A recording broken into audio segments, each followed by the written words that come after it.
शिर्डी विमानतळावर night landing सुरू झालेले आहे। कुंभमेळ्यासाठी शिर्डी विमानतळ केंद्रबिंदू ठरणार असं विखे पाटलांनी म्हटलंय। 60 प्रवाशांना घेऊन हैदराबादकडून पहिलं विमान दाखल झालं। रविवारी रात्रीपासून शिर्डी विमानतळावर नाईट लँडिंग सुविधा सुरू झालेली आहे। 60 प्रवाशांना घेऊन हैदराबाद इथून पहिलंच विमान 9:30 वाजेच्या दरम्यान शिर्डी विमानतळावर दाखल होतात।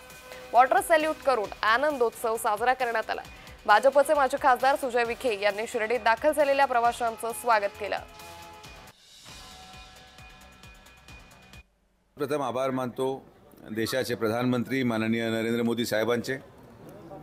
त्याचबरोबर ज्यांची ही संकल्पनेतून या एअरपोर्टची सुरुवात झाली असे राज्याचे लाडके मुख्यमंत्री माननीय देवेंद्र फडणवीस साहेबांचे आणि तमाम ज्या लोकांच्या प्रयत्नातून हे एअरपोर्ट उभं राहिलं असे या भागातले ग्रामस्थ, माननीय नामदार राधाकृष्ण विखे पाटील साहेब ज्यांनी अथक प्रयत्न केले आणि सर्वात महत्त्वाचं की साई भक्तांच्या मनामध्ये असलेली जी भावना बाबांबद्दल होती आणि नाईट लँडिंग व्हावी अशी समस्त ग्रामस्थांची मागणी होती, ती आज मागणी पूर्ण झाली। तो बहुत संतोष हो गए।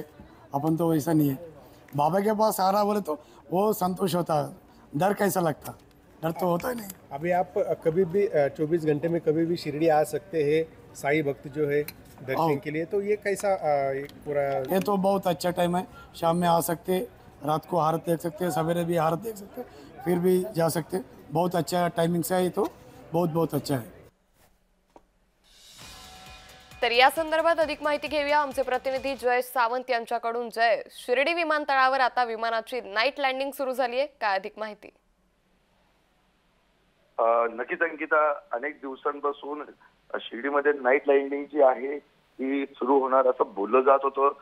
मात्र प्रत्यक्षात काल पहिलं जे विमान आहे ते काल नाईट लँडिंग झालेलं आहे आणि आता आगामी आता जे नाशिक येथे होणाऱ्या कुंभमेळ्याच्या दृष्टीने हे नाईट लँडिंग जी झालेली आहे, रात्रीचा जो प्रवास विमानांचा जो सुरू झालेला आहे तो अतिशय महत्त्वाचा ठरणार आहे, केंद्रबिंदू ठरणार आहे। कारण की यामुळं काही भक्तच असतील, भक्तांचं या ठिकाणी जे येणारे भाविक आहेत त्यांच्या सुविधेत मोठी भर पडणार आहे अंकिता।